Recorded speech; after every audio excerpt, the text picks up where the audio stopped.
listening to Oilersnation Radio, a member of the Nation network of podcasts and delivered by DoorDash. 1 hour of straight hockey talk with Dan, Rick, Tyler, and Bag Milk starts now. Oilersnation Radio, fresh episode for you on a Friday afternoon. The Oilers are on a winning streak. The gang's all here, except Tyler. He's driving down to Calgary for tomorrow's Battle of Alberta and also an Arkells concert that we bullied him into going to. But we have got Oilers to talk about. And as we do every week for our friends at Oodle Noodle and DoorDash, we've got a delicious debate from my friend Nation Dan. Well, yes, Bag Milk, Tyler isn't here, so I was asked to come up on the fly with one. And yesterday, I don't know if you guys were on the internet, it was the big talk around the internet. The temporary locker rooms of the Arizona Coyotes came out. And of course, the internet, being as undefeated as it is, has been very nice to them and pleasant about them. My delicious debate question for you guys today is, if you had to spend an entire season using one locker room, which would you rather use? The Arizona Coyotes' new temporary locker room or the Calgary Flames' current home locker room? I'll jump in. I'm going to take the Flames dressing room because at least it is an actual room. Fair enough. I mean, those temporary structures that the Coyotes have, for the short term. Yep. They remind me of when I was in elementary and you had to go get checked for lice. And there was always nurses behind curtains that were put up in the gym to make sure you didn't know which other kid had lice. That's what it reminds me of. So they're embarrassing. This is this is the highest tiered hockey league on earth. And they're playing in what looks like a makeshift COVID vaccination center. Fair enough. That's a great way of putting it, honestly. Mm-hmm. That's the way I. That's exactly what it looks like. Exactly, yeah. I've got excellent ideas, boss. But people are getting people are defending it. I sort of kind of get it. It's 4 games, blah, blah, blah. But no one sits here believes that in 3 years they're going to be in a new arena, right? I don't buy it at all. We've gone through this. We've done it in Edmonton. You're watching it in Calgary. The building of a building is never a straight line. No, it's like, and there's maybe a little more than 0% chance that in 3 years they're playing in a new fucking arena. There's no chance. Well, I think it's not happening. They haven't done it yet. The thing is, you look at the commitment from Gary Bettman and the NHL to this just awful organization for so long. It's ridiculous. I get growing the game. I totally do. I'm a huge fan of it. We've seen it happening already, in the last 20, 30 years in the States, right? But come on, let's be real here. This team has been a tire fire for a long time and they need to move him out of there. They need to move him out of Arizona. That being said, give me their locker room. I think they're fine in Arizona, but this everybody there needs to just fully give in and commit. Because they're not. Well, build them a fucking real arena in a real spot where it's close, where everybody can hit it, where it's close to the air. That's what you're supposed to build. Don't build them 3 hours away. It's stupidity. I went to a game in Glendale. That whole area is amazing. There's restaurants, there's bars, there's the arena there, there's Cardinal Stadium is right across the parking lot. I get the reason why that spot was supposed to be the home for 2 pro teams. The difference is Arizona only plays 8 times a year out there. The Coyotes are supposed to play 41 times, and it is at least an hour out of Phoenix. And how long have the Coyotes been in Arizona? Oh, I don't even know. The funny thing about it too is 96-ish. The Coyotes should have been done by now. Well, they should be done right now. And the funny thing to me is that with the Atlanta Thrashers, they're this isn't working, and they're just okay, back to Winnipeg. It's just strange. But with Coyotes, it is just I don't know. I don't get it. I hope they send them to Houston. You can't because you need those because they need the fees that a new team starting. Okay. In our daily face-off Slack channel, me and Coombsy were talking yesterday about moving the Arizona Coyotes to Toronto and calling them Leafs 2. They could probably do it. I saw and they'd immediately come in and be better than the actual Toronto Maple Leafs. Or just Quebec has a brand new... It's got Quebec. Hamilton. Could you imagine that? I think Hamilton would be a good spot. I mean, Quebec City obviously is the spot. The Leafs would never allow another team in no, I don't think they would. I remember back before Vegas was a team, there was a suggestion they put a team in Markham. Yeah, I just don't think that the Leafs would allow it. No. That just kind of encroaches on their territory, even though Ontario could fully support a third team. What was Saskatchewan? Saskatchewan's a province. Yeah, but you put a team in there. Like you could call them the Rough Riders.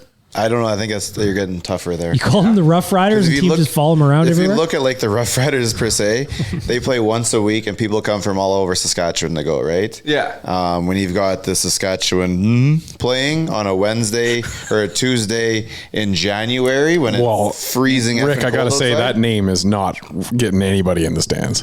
Well, come on. Saskatchewan. Can we just give him a chance? I'm still not with that name. My ideas before we put it on a jersey. Not a very passionate hockey fan. At least see it on a jersey first. I'm still upset that when the Rush, the lacrosse team, moved from Edmonton to Saskatchewan, that they didn't call them the Rush Riders. It was right there. That'd be right so there. good. So we've got a couple of answers here. We've got a Flames I'm going locker in the room. Flames because it's an actual room. And Zach, you went with the Coyotes. Just for the experience. I just think it would be cool. And you know what? The Saddledome can collapse any day, guys. It's like playing in a Christmas tournament in Arizona where you're like a little kid and there's a bunch of teams rolling through the arena and they had to get you somewhere. It's like where you stand before you graduate. I'll Put take your hat on. I was going to say I'll take Arizona because I don't want to be in Calgary's dressing room with having Jonathan Huberdeau's portrait staring at me while I sleep. There you go. They have portraits of the players in the dressing room. That is weird. It's very weird. I don't know. I don't like that. I hate everything Calgary except for the Oodle Noodle that's opening up soon. So I'm going with Arizona. And Singapore Sam's at 2 a.m. That's true. They have a nice river. But is the Oodle Noodle in Calgary city limits? It is. Yes, it's going to be like right downtown. It's right on 17th. Yeah, that one is going to open up in November. Ooh. Dan, which dressing room are you taking? I was going to go with the Coyotes room just because I think it would be funny to tear that thing down. Like, you have a bad game, you're frustrated, just take some of those foldable chairs and start tossing them and see what else comes down around you. Because I think it would be really funny to see the people next to you as well. I could also see in the post game, like someone just like a mom or someone from one of the players just pokes their head around the curtain like, baby, do you need a Gatorade? Or somebody's been picking on somebody and the mom shows up. Get over here, Evander. I got a word to say to you. Get a little table in the middle with some orange slices and juice boxes. There you go. Maybe a nice loony stick. There you go. Hey? It's more spacious than the Flames room. That's the first thing I noticed right away. Yeah, which is something to say. We are recording this podcast in the McDavid studio. Yeah, this is new. You didn't bring it up to anybody. We're going to see videos and clips, and we're like, where are these guys now? We're in the new place. Sticking Different up. vibe. Yeah, it's great. A little bit of a change in the background. We could not figure out how the TV works. So Dan came up with the idea, and I agree with it. I've been watching it the entire time of having the DVD video thing. And if I start screaming mid-podcast, it hit dead corner. Oh. And if you're watching our clips and you see it hit the corner, add us with a timestamp and you'll win a prize. So close. I had no faith in that one. All right, for our friends at Oodle Noodle and DoorDash, the Delicious Debate, I'd love to know which dressing room you would like to be in. If you had to choose, the Flam's tiny little peanut dressing room that looks like it's from an arena in River Kabar, or the Arizona Coyotes, which is basically just curtains. It's an arena floor. It's like you said it well. The old curtains that they used to pull across the gymnasium to separate that thing into 4 different gymnasiums. That's what they've got now for a locker room. Only for 4 games. But see, Rick, I take umbrage with that because it's only for 4 games because the entire schedule got remodeled for the Arizona Coyotes' benefit. They don't play at home for 2 months. How amazing would it be? But it happens to a lot of teams. How amazing would it be to go to a game there, though? Going to a game in that arena, 5,000 people, you're right on top of it. They did roll out the mullets tonight. Yeah, I was just going to say, Greg Wyshynski tweeted out a photo that they've got like headbands that say Go Coyotes on the front, and it's got like blonde mullets on the back. It is Mullet Arena. Yeah, whatever, same thing. Tomato, tomato, potato, potato. I'd love to go to a game there. You don't get to experience an NHL game in an arena that small ever. I just think it'd be cool. We should start pronouncing it French. It's Moulet. Yeah, Moulet Arena. Moulet Arena. Well, because it's going to go to Quebec City at some point. Of course. The franchise is going there. Mm-hmm. Might as well get started on it. Yeah. Les Coyotes. That's what they're going to be called. They should put a team in PEI. They do have one. It's QMJHL. Yeah, just put an NHL team. Just give the whole island a team. No, it's the same thing with Saskatchewan, though. It's just like the population's too spread out there. And if you put one in Saskatchewan, you'd kill 3 junior teams. Yeah, true. Like that's the thing. Like Saskatchewan's a huge hockey province, but they're a huge junior hockey province. Because they love their dub, they love their AAA, their AA. Like that's exactly it. That's all they have, right? The other problem with PEI Newfoundland is the accessibility for all the other teams. And also that if you got a Storm rolling in, that team ain't getting in. Oh, okay. Also that it's 10% of the population of Edmonton. That is for an entire island. That is a problem. Getting back to the Oilers, I want to talk about last night's insanity in Chicago. I think for my money, that is one of the weirdest hockey games, not just an Oilers game, but just a hockey game in general that I've watched in quite some time. There was 17 total penalties. There were some coincidentals in there as well. Rick, what'd you make of last night's weird one? That's just what it was weird. The one thing I got most upset about was the non-goal. We'll get there. Okay, like that to me was the biggest, most egregious play by the officials. The other ones, like I get it. It was frustrating. I was frustrated watching it. But if you went back and replayed the majority of them, you can't really argue too many of the penalties. Do I think they called it on like a international level, like the double IHF would? Yes. But both teams are sloppy. Well, and that's where I give them credit, Rick. Not to jump in on you too much, but I give the refs credit because they started calling the game one way and they didn't change that. They didn't withdraw from it. They kept calling it that way. And the players were just like, half the time they skated to the bench like, yeah, I got a penalty. But because they made from the Bush holding call he's done that a couple times. You can't put your hand in front of him. Yep. If you want to do that, you kind of have to chicken wing it. So you're holding your elbow, but your hand's on the inside. And from the trips to it was just... The Kane 4-minute annoyed the piss out of me because I don't think it was a 4-minute call, and they didn't call it as 2 singles. They announced it as Kane 4-minute cross checking. That's a 4-minute. That's 1 4-minute penalty. If it was 2, they would have said he got 2 for cross checking and 2 for cross checking. There was also that annoyed me too because Kane took the first cross check. It didn't. The refs didn't see it. Okay, fine. He returns around. Didn't call it. Fair.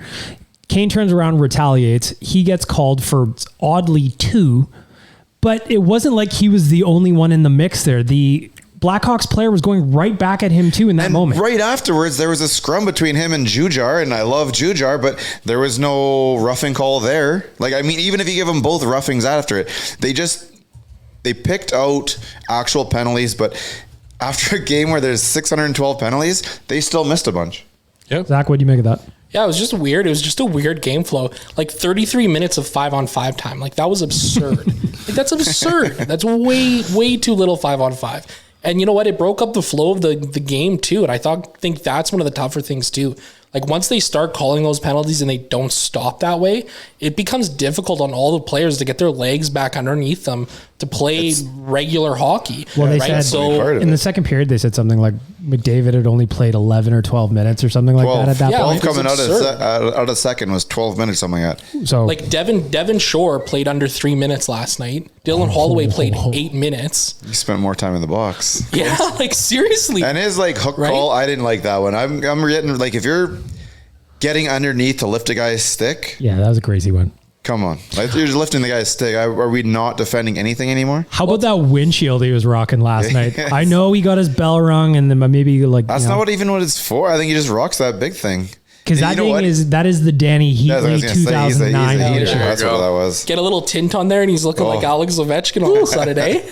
Waz, what do you think of last night's game against the Blackhawks? Aside from the officiating, it was just very back and forth. It felt like every time we'd score one, they'd score one. It was just the other way around. It was very weird. But I feel like the officiating really just kind of overshadowed, Connor's hat trick, Leon's game-winning goal on his birthday. It just felt like it was all about the officiating, which it shouldn't have been about. It should have been about the game. I think it's more about the amount of penalties at the end of it. It was weird. I don't know what else. It feels like every time we play Chicago, something crazy happens. Let's talk about the Evander Kane non-goal call. Just give me a second here because I tried to piece it together in my head how they could even call it. I tried to step back and look at it as a hockey fan, not as an Oilers fan, and I'm still annoyed by it because Evander Kane gets thrown into the goaltender by Seth Jones. Mm-hmm. He, admittedly, I'm going to say Evander Kane did not rush to get off Alex Stalock. He gets off him pretty quickly. He does get off him. He's not trying to keep him down in any way. Gets off, goes back out in front of the net, outside of the crease. Stalock then makes a save, lets the rebound go. Evander Kane picks it up, cashes it in the empty net. On the ice, the ref right beside the play calls it as a goal. Such a weak call, too. That ref had no confidence in that call. Either one, stick your chest out and point that's a goal, or 2, stick your chest out and wave your arms and say it's no goal. Make a decision. So to have them come back after their little conference and say, oh, call on the ice is no goal. Well, it wasn't call on the ice was no goal. Everybody had that screenshot of the ref going goal. But they have their little committee, right? So we've seen it a trillion times, but I want to know who or what was said. I know lights went on here. Nice. Who or what was said to make the guy who was like 4 feet from the play, the entire play, say, no, you are incorrect on what you saw. I was in the fucking stands over here so far away. How did he win that fucking conversation? And I want to know also, what is Evander Kane supposed to do in that situation? Seth Jones is a big dude. He threw him on his own goaltender. He pushed him there. It's blatant. So what's he supposed to do? Even if somehow that ref decides, you know what, I made the wrong call from 3 feet away and these other guys who were standing way far away saw it better somehow, we'll go with their call, no goal. How do you sit there, watch that video and go, nope, he went in there on his own? Like even in the write-up, it literally said, like, it says nothing about the defenseman putting him in there. He says he put himself in that position. Yeah, so unless Jones is going as John Cena for Halloween, you had to have been able to see that guy. So Dave Jackson, former referee, but he works for ESPN now, slid into my DMs, or not my DMs, sorry, my mentions, and responded and said, low guy pointed to the goal. Yep. That means that the puck crossed the line. He never reported a goal to the timekeeper. All 4 refs got together and discussed it. Final decision on the ice, no goal. Kane was moved slightly, lost his balance, and fell on the goalie. Making a save doesn't matter. It was desperation. He never got a chance to fully reset, so there's 2 issues I have with that. First, the language that he used, that Dave uses here to say Kane was moved slightly, because that's a load of crap. And then secondly, making a save doesn't matter. It was desperation. Like, the player got back into position and was aware enough to try and make a play on the puck and then made that save. The puck goes out to Kane and he shoots the puck in the net. I wonder if he had his stick, if that changes things. Here's my theory. You want a tinfoil hat theory? Yes, please. If that's Nugent-Hopkins, if that's McDavid, if that's anybody other than Evander Kane, that's a goal. 100%. Well, and also if the goalie gets up off of his keister and doesn't continue to try and milk the play from the referee's perspective, looking directly at the referee, complaining about it. He got up pretty quickly. I thought so too. Like, I thought he got up in time. Because he knew damn well his defenseman put him there. Yeah. And I can't sit here and sell this because I know I'm not going to sell anything here. I need to get up and try and back this guy up. We just put the damn player on my lap. So if it's goaltender interference, that referee needs to wave the goal off immediately. Someone has to, please. Like, if you're gonna commit to it being goalie interference, call it goalie interference. Like, it doesn't have to be this hard. And I just have to make note of this too. I think my favorite part of that entire sequence was Kane scoring the goal. The celebration. Everybody booing him. Kane skating by Chicago's bench. Oh, he gave it all to him. And just chirping every one of them. Like, I loved that swagger. I love having that on our team. So good. The Oilers haven't had a guy. Well, it's not just that. He can back it up, though. He can back it up with goals. He can back it up with his fists. He can back it up however you want. 100%. Because, like, we had Cassian for a long time, and he would chirp. He would always run his mouth, but he was not out there backing it up with goals the way that Evander Kane can. And also, if you want to throw down with Evander, he's going to fill your face. Nobody will fight him. Like, it's absolutely. Nobody's going to drop the mitts with him. They will skirmish with him. But as soon as you get that look in his eyes, they look for a guy wearing stripes and go behind him. 100%. What do we think about the referee being Chris Rooney, the same guy from 2017? I need real evidence that this was the same. Because someone posted it yesterday. I did my research and they showed it. I think it was the game sheet. It had 1 ref, 2 linesmen. And I was like, well, no, I'm pretty sure we were playing 2 refs back then. So who the hell was the second ref? Did we just erase his name because you knew that damn well that thing was going to make its way to Edmonton? Could be. What would they tell Corey? Issue going forward. Rick, what would they tell Corey? Buddy, when I saw that tweet too, that it was the same ref from the Kessler pad grab. The first thing pad molesting. Rick is going to get real mad. I just looked at the game sheet from last night. It was Chris Rooney. Okay, but now you got to check the game sheet from that game though. It was the Anaheim 17. What game was it again? It was game 7. Was Game 7? Yeah. So someone showed it, and it was 1 ref, 2 linesmen on that game sheet from that night. So I don't know, but yes, Rooney was definitely last night. What?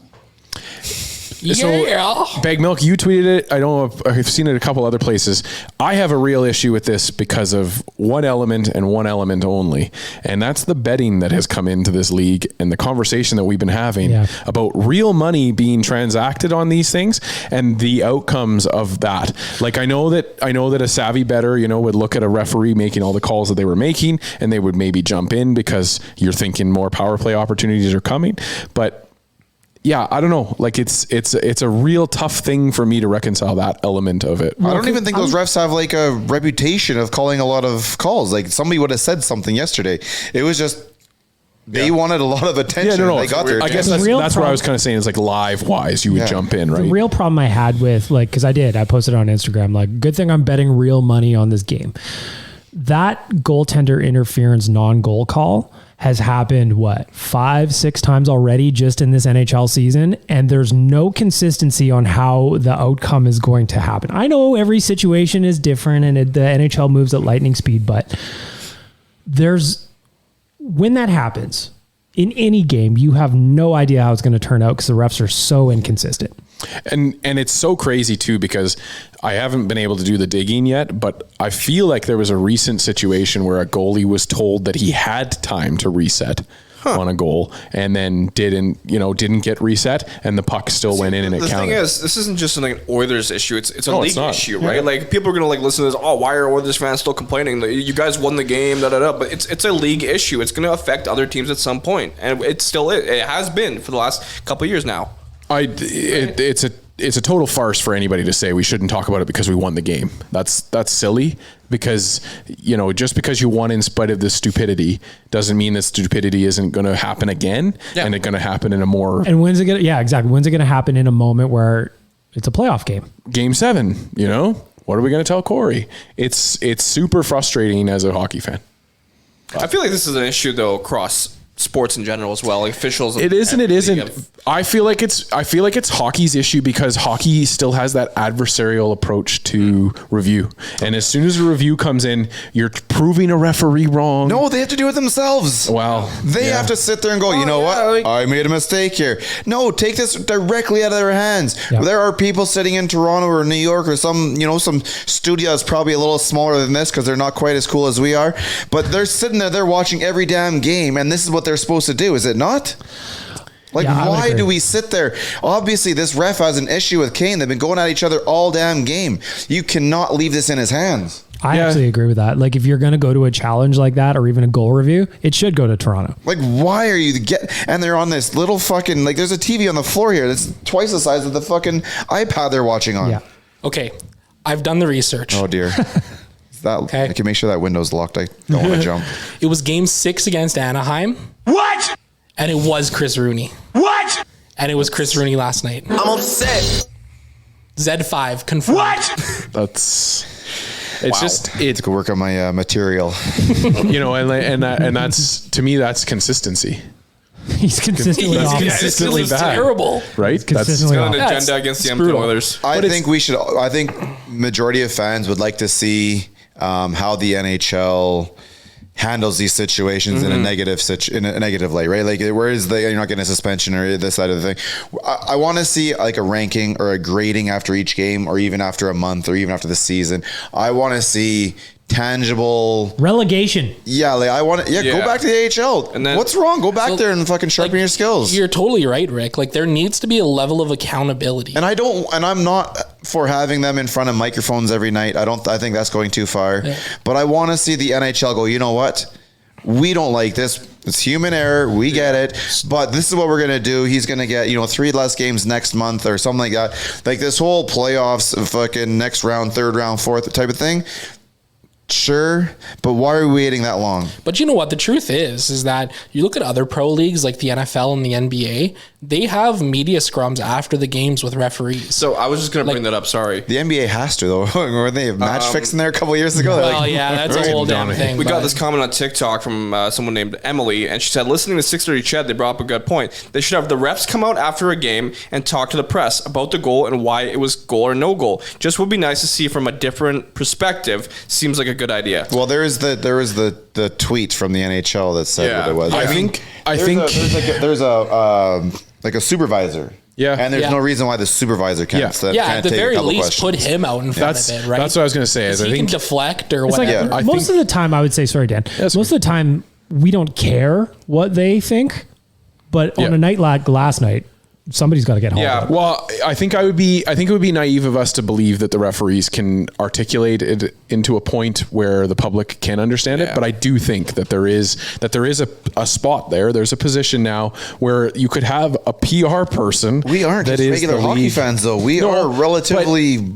But the higher we know what we're talking about. Yeah, exactly. Give me all the fucking fancy words. No problem. I'll understand. Social media has shown us, I think, that everybody, yes, the people maybe in this room that you trust, yes, but there's a lot of mouth breathers out there that are just going to take what a referee says and warp it into what they didn't say and what they're, all those you can warp in what they're not saying too, though. But I think that it would eliminate a lot of what we as fans need to do is eliminate a lot of the criticism of the referees. And the league needs to be the ones that step in and say, this is how we're going to do it. But the problem is that, again, there's no accountability. It's from the top down. How many times have we listened to Gary Bettman come on and be like, yeah, we got no problems with the referees, when there's very apparent issues. Just admit it once in a while, Gary. Just admit it. Like, you know what? We're not perfect. We got to work on some shit. Well, it was back in the... I get it. I agree with that then. But that's where to me, like, I hate sitting in an arena where the entire crowd is just chanting "ref, you suck" all the time, because it's just boring. They deserve it. I love a good bullshit. But they do deserve it, and that's what we're saying is that that's the one way that fans can have their 2 cents heard by a ref. Sorry, Dan. I just remember back to that, Nail Yakupov years ago where he did the knee slide, and just prior to that, they disallowed the goal, and they were just like throwing beers at the refs. That game was nuts. Dude, well, you were like, and I don't know how young you were at this time because this is a long time ago. Yeah. But there's the Mick Magoo, the Horkoff had the choked up on his stick, and Mick Magoo was so adamant. You used your hand. His hand both hands were on the stick. It was nowhere near that. Yeah, no, Mick Magoo, we've had an issue with that guy for a long time. Well, you know who we don't have an issue with, Dan? Our friends at Cornerstone Insurance. Auto, residential, commercial, life insurance, anything you need, they've got a product to make sure you are covered in your life. Just head on over to cornerstoneins.ca. Get yourself a quote right on the website. Everything you need to do is right there. Citizens of the Nation, there is a button. You can click on it and you'll get a discount just for listening to this podcast. How easy is that? If Tyler was here, he would tell you it's very easy because they insured the Nation truck. cornerstoneins.ca. Dan? Yeah, I was just to me, to round that point off, it can't be easy being a referee at this point, right? Like, it can't be easy trying to, like, they came together, they did the right thing, quote unquote. They worked together to try and come to this solution, and we're still talking about it today. And I think that that's the key and what I was going to say to Zach is, like, that mentality of, we should just move on from it. And that's what Bettman wants us to do. It shouldn't be the case because you're not going to get any change if that's the way we continue to go. It's been up and down like a toilet seat, really. Yeah. I was trying to say it's up and down like a toilet seat. That's what I was thinking. Couldn't hear that one. All right, let's move on to some more positive news because the refs are always going to be annoying and they probably always will be. But what is not annoying is watching Connor McDavid on his Rocket Richard bid. 8 goals, 8 games, already got 2 hat tricks on the season. Rick, is this the year that he finishes atop the goal scorers race? I think so, man. Like, I know we've wanted it for a while, and I think it has to be in his head. Literally, regardless of what. No, he has to sit there and want to take it. I was going to say too. Like, I agree. If he wants to, Connor would never admit probably that he really wants the Rocket Richard. I think there would be certain people around that he'll. Yeah, like I bet he would tell Leon. I bet he would tell some of his close friends or whatever. But Lenny. He wants it. Yeah. Oh, Lenny knows all the secrets. Oh yeah. He wants it, and I don't care what anybody says. But he's playing like he wants it. He's going to take it. I mean, I noticed last night Leon isn't shooting. Yeah. He's not shooting. I notice a lot of guys aren't shooting enough, though. But that's just me. Start of the year. I want them to be more selfish always. Well, Leon's shooting, but he's missed the net on a couple. Yeah. Well, the interesting thing, Zach, is like from his office too, like where he's automatic. Like last night, he had one where there was a sliver there for him to hit, and he fired it up probably 5-6 feet over the net. That doesn't happen. Hit the damn organist. Oh yeah. Right. Absolutely. Slap shot style. Yeah.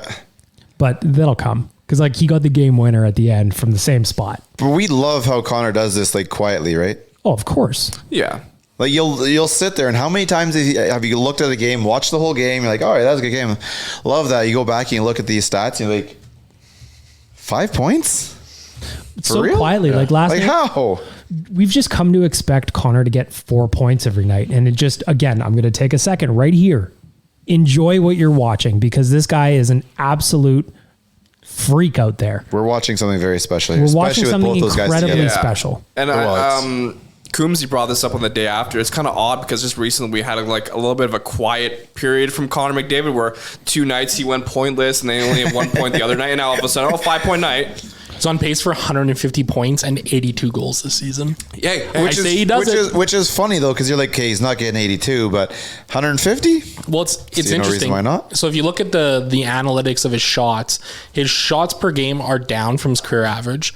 His shots per hour are down, but he's shooting 27% to start the year. I was going to say his goals per shot are through the roof. Then. Yeah, his goals per 60 are through the roof. So it's like, okay, so is he either on a heater right now, or is he going to have one of these years where he shoots 22%? Like Leon Draisaitl is like a career 20% guy. And to be there's no career 20% shooters, right? I remember the first time Leon shot around 20%, everybody's like, oh, that's never going to happen again. And then he just keeps doing it over and over and over. I just think that Connor with purpose is better at everything. And if he goes into this and without purpose, he's better. I saw it in a little, I think it was a pregame video or something at the Oilers game, the Penguins game maybe.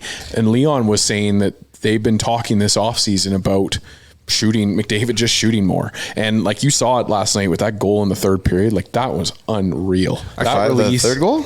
Yeah. The hat-trick goal? Or no, the second one. The second one. He snipes over the shoulder. 7 or 8. The second one was the one that hits Stalock in the head. Yeah. Right. Yes. Yeah. Sorry. Yes. Not that one. The one where he snipes it top shelf. That was a bullet. Tucks it underneath the post. Yeah. Good luck being an NHL goaltender and trying to stop that. Doesn't matter who. So he's shooting. I think I would say 25% is the low for him this year. Yeah, I think it's entirely possible. It happens. Guys have seasons that are outliers, and I think this is the year McDavid has his outlier. He just picks them so well. He's like, I can score from here. Okay, I'll shoot. If he decides that he wants to score 50 goals, he will score 50 goals. It is as simple as that. Barring any injury, knock on wood, right? Like, yeah, don't put that evil on us, Ricky Bobby. I try to be realistic, all right? Yeah, okay. Were you not watching the game against, was it Pittsburgh? Yeah. Were you watching that first period? When he went sliding into the post? Worse. I still have only taken 3 breaths since. Worse. You're as cold as ice. We don't even mention those things. Tyler's not here. I'm touching all the buttons. Giving us a throwback to Power 92. Huge producer guy over here. Since you brought up Draisaitl also, I remember last year he was like, people were wondering, can he get 50 and 50? Well, he was pacing for it for a little while. Yeah. But like with Connor, he's on another planet. But he always is. But he's choosing to shoot now. When he gets to these spots, he's choosing to shoot. Like the third goal last year, easily could have seen him deke the one player and then fake a shot and go short side to Kaner, or throw it to the left to his little buddy over there and let Leon pop one for his birthday goal. Like that's the thing. That's the thing about McDavid is he's just so talented. Mm-hmm. He can shoot 25% this year. Like he doesn't have to have a high shot rate. He's getting better every year too. It's like I feel like he plays the game to the point where he's like, okay, how do I make the game easier for myself and my teammates? Yeah. It's wild. He always, and I've said this joke a bunch of times before, but he looks like when you're a little kid and your older brother comes out to practice with you and he's just way better than everybody because he's 5 years older. That's what Connor looks like at the NHL level. It's right through. And then playoff Connor's different sauce, I swear. I want to stick with heaters though, because I got to. My boy Ryan Nugent-Hopkins, another 3-point night last night for the kid. He has got 5 goals, 6 assists in his last 6 games, 11 points on the year. Zach, what do you make about Nuge's hot start to the season? On pace for 120 points. Let's go, baby. He's having a year. That's crazy. Like we talked about this a little bit on the Beatcast last night. It's incredible to see the way he's evolved his game over time. And I think he's better suited as a winger than he is as a centerman. Like wingers have less responsibility, and it just seems like it allows Nuge to be a little less stressed out on the ice. He has a little less to worry about. It allows him to be a little more offensive and use those offensive skills. Too often he tries to be the responsible, overly defensive one. And now that he's out there on the wing and doing this, and with quality line mates, he can go back to, and you have to find that offense again, right? So if he's starting to find that offense again, what were we talking about a little while ago? 70 points? Yeah, I said before the start of the season, I said, like, if he ends up somewhere around 25 goals and 70 points, I'd be super pumped on that. Easy. And I still would. Dude, I think he can get close to a point per game this year if he keeps playing like this. I'd love it. I'd love it. We need a little bit of luck. How many people are out there? See, now we got to move that Nuge contract is getting in the way because the first 2 games of the year we're not looking so hot. Yeah, I hated that. I would say I'm a little bit disappointed in him and Hyman because I think that they could do even better with more time with McDavid. I do. Like Hyman yesterday had 2 golden chances where he just whiffed on the puck, and him and that's Nuge what makes them a Hyman and not a McDavid. But him and Nuge together, I think the 2 of them, we're going to see what we saw against Chicago more, where McDavid is just going to fly the zone and find them in an open spot. And those are 2 of the smartest guys on the team. And so for me, that's a perfect spot for a Nuge. I don't think Nuge has necessarily the finish to drive his own spot, but where McDavid is finding Nugent-Hopkins and where Nugent-Hopkins knows to go, he's going to be able to do it. The thing about Ryan Nugent-Hopkins playing with Connor McDavid is that he's probably, and Leon too, one of the guys on the team that can think like Connor does on the ice. Even though he doesn't process as quickly as Connor does, he knows where Connor needs him to be. And another thing that I like about Nuge is that sneaky little wrister starting to come back out again. He's got that shot, man. He does. I think the thing, like, that top line is going to be a problem.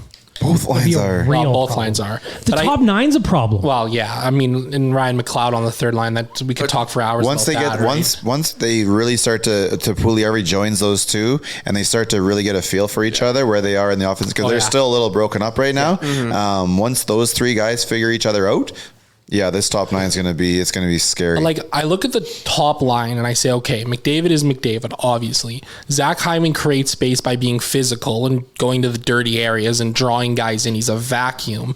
Ryan Nugent-Hopkins, he's just so goddamn smart. He just finds these sneaky little ways to find himself in the right position. Like, how many backdoor goals has he scored this year already? 2, 3? Because that's just it. He's a secondary player on almost. When he's a secondary player on every line he's at, that's terrifying for the other team. 100%. And that's why I think that line is just so damn effective, right? Like, and he can pass the puck as well as he shoots it too. Absolutely. So once everyone's like, oh, he's going to shoot it, and they start overcommitting the shot, he's going to fire it back door again to someone else, and Leon's going to pop these things in. Absolutely. Well, there was that 4-on-3 power play goal that the Oilers scored last night where it was McDry Nuge, the 3 of them just kind of whipping it around the Chicago end. Did you see end. who was the net front on each of those? Was that old man Bush? And Barry, both times. But that was just the way the play. That's what happened though. Oh, right? Shit. That's the way they set it up, and that guy comes in and he's in front of the net all of a sudden. But what a gift that we've got those 3 guys like on the power play where they just pump it around the zone to each other. They all know where each other's going to be. All can pass beautifully. Well, I can't remember which one it was. There was that one power play where the Oilers held the zone for like the full 2 minutes. Yeah. And like it was just watching them rifle the puck around. Like, what a disaster for another team to have to deal with. Like, what a problem, right? Like it's insane. And hey, Oilers are 3rd in goals scored this year in the league so far. The offense is there. It's always there. Once they figure out that defensive side of things, yep, it's gonna be scary. I want to flip to a couple of guys that I would love to see get a goal. Just because it's not that I don't think that they're playing well. I'd love to see them get one to get a little bit of confidence going. And that would be Kyler Yamamoto and Warren Foegele. I think those guys have got all kinds of hustle. They've gotten chances. They've gotten shots. Just can't get one to sink yet. And I think once they do, it's going to do a world of good. What do you think about those 2 guys, Waz? Yamamoto, I think, has been working pretty hard, but I don't know if he's been. I don't know. He's weird with the puck. It feels like he just misses a net. Like he gets chances, but yeah, exactly, streaky. It's like that's what secondary players are. You know, I think Tyler brought this up in the last episode of Oilersnation Radio. It's like where people criticize Pugliarvi, but they kind of don't criticize Yamamoto as much. But like he has been playing well, so it'd be good to see get him a goal under his belt. And I love to see Warren Foegele get a goal. Definitely, both of those guys. I just think that they've had their chances. Fogel's playing much better than he did pretty much any time last year. Amen. And he's a guy, once he gets his first one, I think he'll feel a whole lot better about himself. He's really settled in, right? Like he's a guy who scored 20 goals in Carolina. Yeah. Like he's produced in the past, right? Now that he doesn't have Yaremchuk to bring all this negativity over him. I like Foegele. I think that the players around him like him as well. He's good in the locker room, so he's one of the boys. If you took every player that ever played in the NHL and boiled them down to like one guy, it's Warren Foegele. Like he's just like the perfectly like average hockey player. He's a great dude because he drives a pickup truck. Yeah, exactly. Like that was Pierre. I was Pierre, I think, on TSN who was talking about him years and years and years ago. That's why Carolina was so good. They had a bunch of guys who drove pickup trucks. Maybe credit to Ken Holland for getting Warren Foegele in that deal. Yeah, I mean, I liked it. I mean, you look at Ethan Bear got traded again today with another player for a 5th round pick. So if you think about just a year ago, the Oilers getting Warren Foegele straight up across, all of a sudden that trade looks better from our end, doesn't it? It does. Yeah, absolutely. I mean, it's like I feel bad for Ethan Bear because I do think he's a really good player. Always cheer He's for just him. had some tough luck. Yeah. Like the first half of last year with Carolina, he was playing on the top pair with Jacob Slavin. It has to be more than bad luck, though.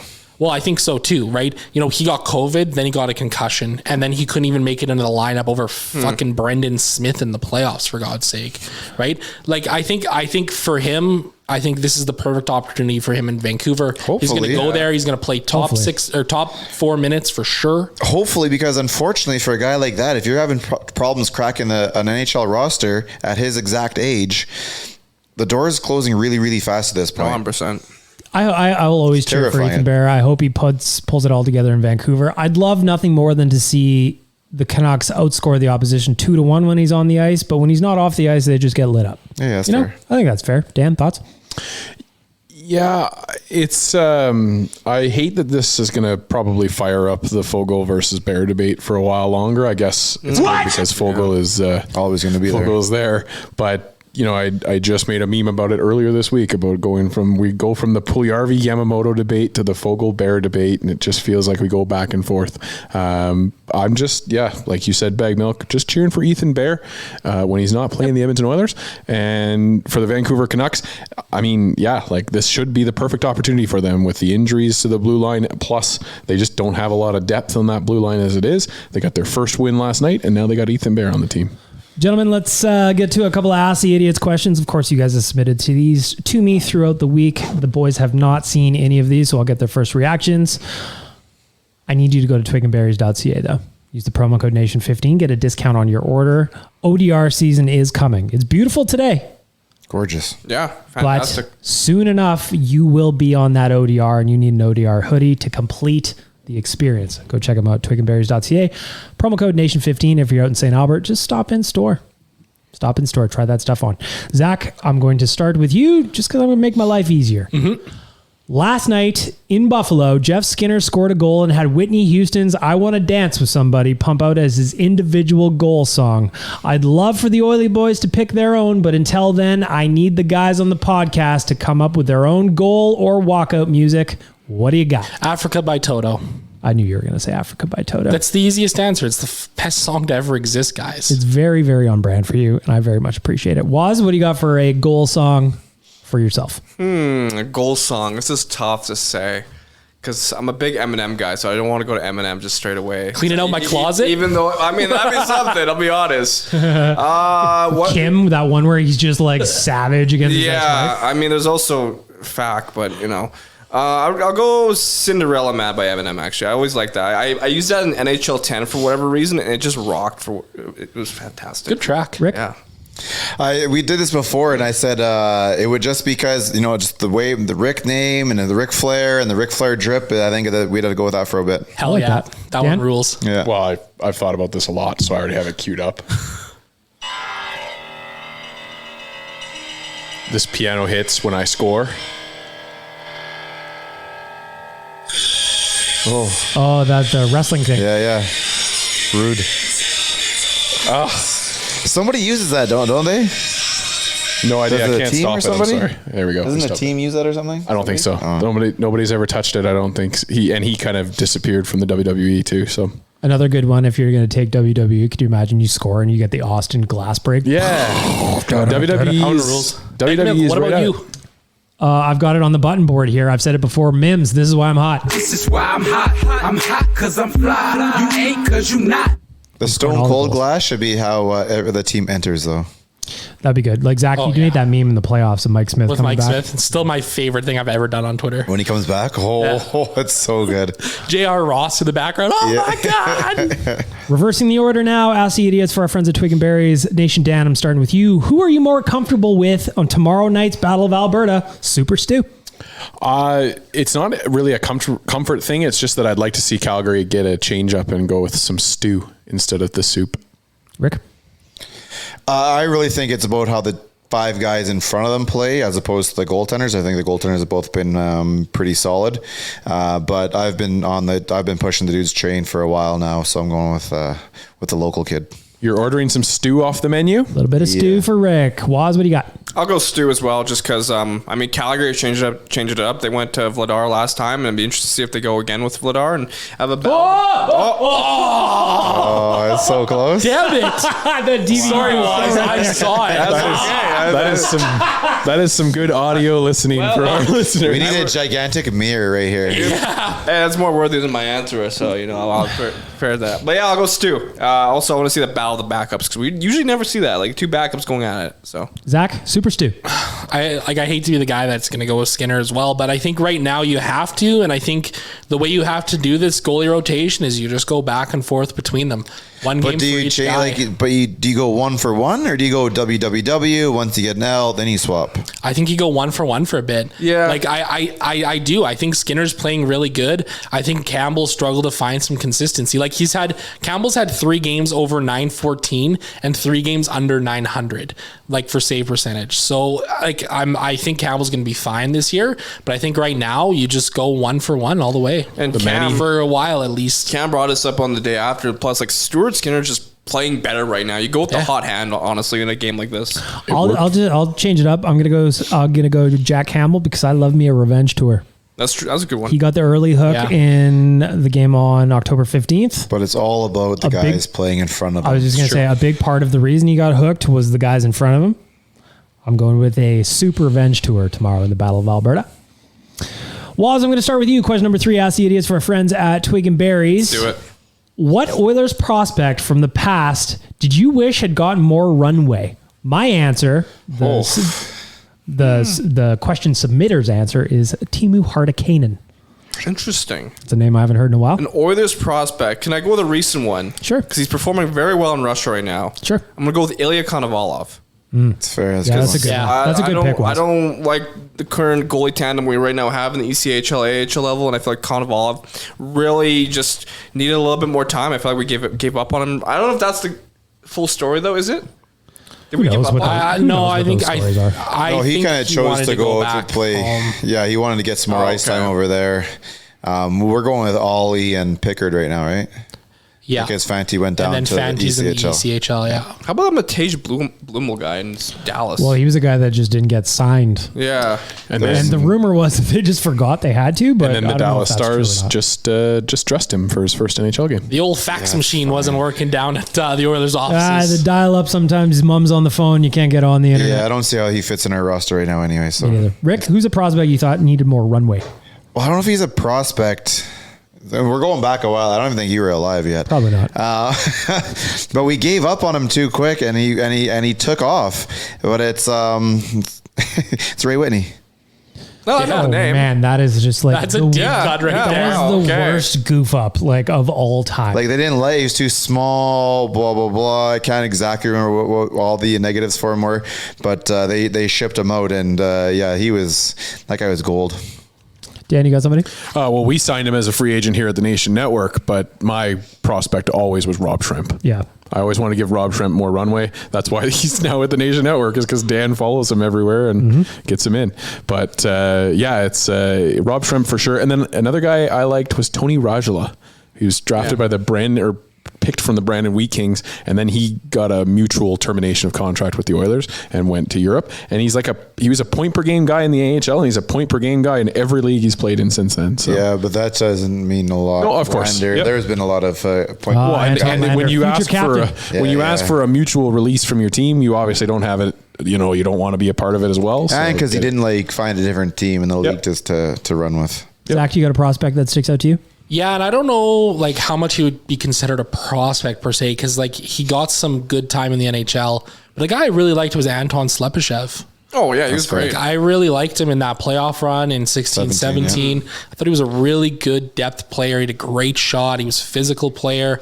And I don't know why the relationship ever ended, but I know there was some rumors about the Oilers maybe trying to bring him back, but he was a guy that I really liked, and I think he would have fit in well on this roster over the last 4, 5, 6 years. That's fair. I liked him. He's a good dude. I don't know if more runway is the right word or description of this guy I'm thinking of, but man, I had high hopes for Marc-Antoine Pouliot, I just Are we just talking high hopes for guys? Because I could give you a whole yellow pages. I'm just trying to think of a guy who I just think that didn't get the chance he needed, and I don't know that. I don't know if he fits in there, but I don't know. This is a hard one for me because there's just been so many prospects that have come and gone over the years, especially in the decade of darkness that I'm gapping. Every time I hear you yell about the thing on the screen, I assume there's a big bug in the room and it's Bag Milk freaking out about the bug. Good times. Tyler Buns. Yeah. Sells cars now. Well, there was a bunch of goalies at that time. Jeff Drouin, Laurier, Olivier, a bunch of guys that we ruined by not having a farm team for 2 years. But to be fair, none of those guys found work in the NHL because we ruined outside the roster. Bunsey, there were guys in the upper office who didn't really like Bunsey, so they kind of held him back a bit. He wasn't even allowed to go to the end of Rexall. He wasn't invited to that. Yeah. A little breaking news here on Oilersnation Radio. So not always once an Oiler, always an Oiler. He was. Yeah, they did not invite him to that. Once an Oiler, mostly always Oilers. Last question for Ask the Idiots for our friends at twigandberries.ca. Dan? Yes. Which non-star Oiler has been the most impressive so far? Brad Malone. I do like the way he sits in the press box. He's been pretty impressive. Non-star, I think it's Markus Niemelainen. Markus Niemelainen came up from his call-up, and I have not heard one lick of a complaint about him. If anything, I've been happier with his ability to just take the body, but never be out of position. The best thing about him was the fact that we went 12-6 last night and played him as a 6. I think anytime we play a little lower category team, we need to go 12-6 and allow him to get those actual minutes in. When we're playing the top guys, let's go 11-7 and be able to shelter him a little bit. I like that. Rick, who impressed you the most that is not a star player? Well, he's not a star, but he's a star. He's a star coming, man. It's Ryan McLeod. That dude does everything out there. I know he was doing it last year, but he's solid 5-on-5. He skates like Connor almost, right? He flies out there. He's on the second power play. He's out there killing penalties as a second-year player, or 1.25 years in. How can you ask for anything more than that? And the emergence of McLeod has allowed for Ryan Nugent-Hopkins to slide into his spot. Yep. 100%. So, I mean, the people that this week alone were trying to get rid of Ryan McLeod was outstanding. Why? To me. I don't listen. It's beyond me. Was too small is what I think was the general feeling, the general consensus. But Rick, great pick weird by you. Thank you. Was? Yeah, I'm going to go the same with Rick. I mean, he's not paid like a star, but he's playing like one, and I often call him McDavid light with the way he skates and just moves the puck. Yeah, it's got to be McLeod right now. Zach? McLeod would be my first choice, but I'm going to go just a little off with Stuart Skinner. That's a good shout. Skinner's looking really good right now, and it looks like the Oilers actually have a legit 1A, 1B tandem. I mean, Mikko Koskinen, it's a great thing. Mikko Koskinen and Mike Smith were allegedly a 1A and 1B, but they really felt more like a 1B and a 1C in a sense, right? Neither of them really had the upside to consistently. When they were on their game, they were playing like a 1A, but consistently they were a 1B, 1C. But the problem was that, they'd have 10 games of being a 1A, but then they'd have 10 games of being a 1C. Yeah. And for Skinner right now, again, super small sample size, but he looked really good last year. He's looking really good to start this season. He's looked good every step of his career. Absolutely. He's earned every next step. He hasn't had forced into a spot because somebody left. He's earned every step. He could have been doing what he's doing right now this time last year. Mustache game elite. Oh, great. Incredible. 10 out of 10. And I think that's what's really important about Skinner too, is the fact that he's earned this opportunity. Mm-hmm. He's an Edmonton boy, but he hasn't been gifted anything. He's worked his ass off. As soon as someone says, "Oh, now you got a $5 million," your goaltending combo, if they cost you less than $6 million and they're going to get you north of 9, 10, 9, 15, You're laughing. Well, I don't care who plays what. Skinner's an RFA at the end of the year, right? That's fair. So he's not going to get that much. He ain't going anywhere. 2.25, 2.5 and probably 2 or 3 years at that. Let's say he takes a hometown discount. If he wants to. There's no need for it. Even if he doesn't, they come in under $8 million for their tandem. You're in a great spot. Oh, absolutely. Yeah. And at the same time, I think, Zach, you mentioned this during free agency. What's the average salary of a starting goaltender in the NHL? $5 million. Exactly. Average? That's the average across the entire NHL is $5 million. According to, I think it was Thomas Drance from The Athletic. Does anybody else feel like goaltending, the whole goaltending team in the NHL now is a lot less than what it used to be? Oh, 100%. Yeah. They were talking on TSN yesterday who would be Canada's goaltender. Ned Binnington as their guy. And that scared the shit out of me. Well right now. That scared the no, but we grew up in a time when Patrick Waugh, every fucking team in the league had a fucking top end goaltender. You had for me, it was from Waugh to Brodeur to Hasek. I mean, Belfour, Turco. You can go on for days and days and days. And now I feel like the goaltending community is just so underwhelming right now. Well, you look at the 2010 team was like Fleury, Price, and Brodeur. Well, yeah. I think that don't forget our boy got a fucking medal. Oh, Mike Smith as well in 2014. Yeah, he was pretty good. So yeah, I think that goes into a bigger conversation about the cost of equipment and the cost of accessibility for players when they're younger. And I think that this country as on a whole has a problem with that. But let's not look at the top end equipment. It happened. It just happened. I watched it. It hit the corner. I just watched it. Waz, you need to clip that later. It happened. My best. Yeah. I mean, for audio listeners, it was when Dan was talking about the equipment. I feel like the audio listeners are very confused. Well, everybody who posts pictures and like, oh, look at the prices and stuff. You're looking at the top of the line stuff. Of course you are. And I think it was Anthony Stewart. It's still way too much. Who came out the other day and said, hey, listen, like, and he shot it down right away. He's like, these are the skates I played with. Here's my stick, blah, blah, blah. I get it. The top end stuff's always expensive. Hockey's and yes, hockey is far too expensive to play, period. Well, it's been expensive. But you don't have to buy the $400 sticks. But if to be at that level, you've got a family, right? No, you don't. You don't have to buy the $400 sticks to be at the top level. To be able to compete with everybody else. Well, maybe nowadays. I mean, Sherwood. I just think there's so many players who use that top end equipment who don't utilize it. Like it's like me and my stupid iPhone. Like I use it for whatever 13% of what it can do, probably. Yeah, but I need to get the best one all the time. I just think that hockey is so expensive in general that we're probably losing our best athletes. Like Waz does the 90th minute with his boys and Sunday League pundits. And I think of soccer. If you're talking about a barrier to entry for a sport, all you need is a ball. Well, yeah. So that's why I think like in Canada, especially, you're going to have more people turning to soccer because it's just way easier and more affordable. And like not the game easier, just easier to play. The debate of the cost has been about skaters. We're not even talking about goalies. Oh, equipment is right. And equipment's ridiculous. It is. There's no denying that. So where I have issues, Rick, is that in the past, and like I said, I can go into this in another episode somewhere else. But like Hockey Canada, a couple years ago, decided that it was because we were bringing in European goaltenders into the CHL, so they banned European goaltenders from the CHL as a response. They don't have answers. That is part of it, though. Like I'm not saying that's the biggest thing, but I mean you've all sorts of local domestic leagues that only allow a certain amount of imports all over the world, whether it be, there's only each team in Europe is only allowed to have so many Canadian people because they want to encourage that out of their own people. Yes, but I don't think that's the like to me. On a hockey basis, we have to go deeper than the surface, which that's what to me that's skimming the surface of the problem.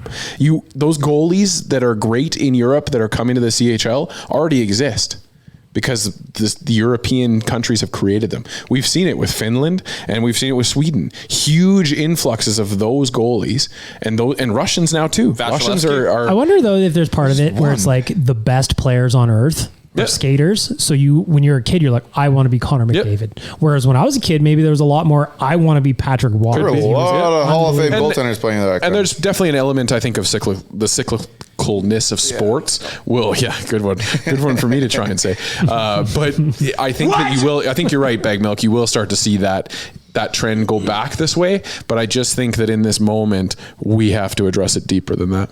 Yeah, I mean, but anyways, it's stupidly expensive. Hey, it's insane. There's got to be something that can be done. Yeah, but this is the world now. We all buy the fucking nicest shit out there. So it's Yeah, so charging it is... We fixed refereeing and goal, or the cost of hockey on this podcast. Video games are expensive too now, okay? Yeah, they are expensive. Yeah, because we got to pay your guys' damn contracts out there. All these fucking video game kids getting paid $20 million to sit in front of a TV. $90 for Call of Duty. Okay, well, we missed out because Vimy Ridge Academy here in Edmonton just announced their own esports program. I could have made that esports program when I was a kid. Dude, if you said when I was going to school that, hey, listen, you can go to a school where you're going to learn how to play Madden 14 better. I wish, buddy. I'd be. Oh my God! Imagine the classrooms this whole where you're building would be mine. It'd just be a big house. Oh, I ruled at NHL 94. Like, dude, I was crushed. The Madden franchise. Oh, I was Dan Marino-esque. Let's finish off the podcast with some hot and cold performers with our four friends at Canada Snowboard. Experience a world-class mashup of snowboarding and style right here at Edmonton. Heightened fan experience grants you front row seats to watch the best snowboarders on earth go head-to-head in the largest stadium big air contest Canada has ever seen. It's happening right here on December 10th at Commonwealth Stadium. Go get your tickets at Ticketmaster. As we do every week, we start off with our veggies. I've got my buttons ready over here on the board. Tyler tried to prevent me from learning how to use this board. I just did on my own. Fuck you, Tyler. What a jerk. Honorary cold performer. Zach, we're going to start with you. Your Canada Snowboard cold performer of the week. My cold performer of the week is me, because I have been terrible on DraftKings lately. I have had a very bad run for like the last week or two. Don't blame yourself. Blame the guys with the skates on their feet. Right, they're obviously the ones letting you down. Yep. I'm upset. Was your Canada Snowboard cold performer of the week? I'm going to go down the same path as Zach here. You're going to blame him? No, I started getting into betting. Damn it, was. Whoa. No, I started getting into betting and using the Betway app. And I've lost a couple bets here, so I've only won one bet out of like a couple dollars, so it's not looking good for me. Just tell my shot props I'm red hot this year. It hurts, Waz. Are you thrilled? I'm not. Rick, your Canada Snowboard cold performer of the week. This is something that's bugged me for a while, and now it bugs me even more because a different team got it. There's now a pregame show for the Vancouver Canucks. I believe there's one for the Flames. There's also a weekly show for the Flames on Sportsnet too, if I'm not mistaken. I believe the Leafs got a pregame show. The rest of the teams, if I'm not mistaken, are on TSN, so Rogers can't fuck with them. But there's nothing we can do to get a pregame show. Well, Oilers Nation. Oilers Nation every day. Fair, but I listened to that at 3 o'clock in the afternoon. Now what am I going to do from 6:30 to 7? It's fair. It's absolutely ridiculous. You have one of the biggest fan groups in this city, or in the whole league, in this city. And they refuse to do anything to give to us. They expect us to show up. They expect us to watch it on Sportsnet, not on any of the streaming sites. But what do they do? What do they give us in return? Absolutely nothing. And even the guys some of the people on the panel are trash. Boy. Like they need to do a little bit more work to give back to us. So it's all on Sportsnet. Boy. Oh boy. Oh boy. Oh boy. That's a good one. Nation Dan, your Canada Snowboard cold performer of the week. Well, Rick took most of my time, so I'm going to say I'm going to say Kevin Rooney, the referee. Worse. For me, I'm going to go with the Oilers here. 8 games for the boys. 8 games where they've allowed a penalty or a power play goal against. Oddly, they killed off 8 of 10 last night, and their PK percentage rose. But it still bothers me that the Oilers have allowed a power play goal against in every single game. No, God! No, God, please, no! No! That's exactly what it sounds like after the other team scores a goal with me. Yeah.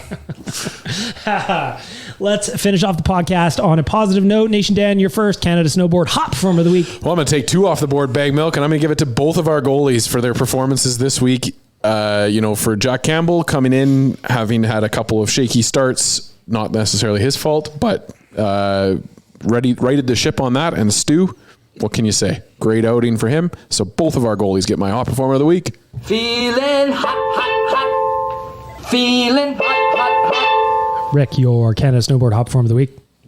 Well, he's a magnet for some of the negativity out there, and I don't believe any of it's not. A lot of it's not true. Some of it is true.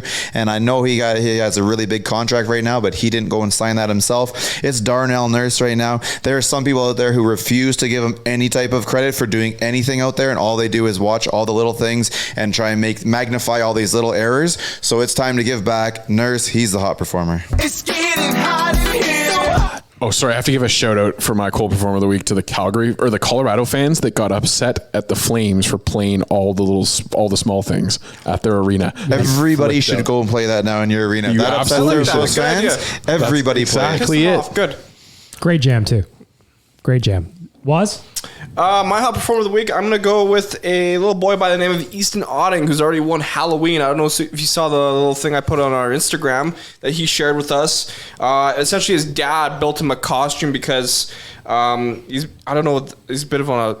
I don't know what this is called, but essentially he has some walking disabilities, so they built him something like a Zamboni to build costume around everything for his wheelchair and whatnot. Awesome. So now he gets a fantastic. Shout out to his dad. Shout out to him because Halloween's on Monday and he's already won it. So fantastic costume. Shout out to you, Kristen.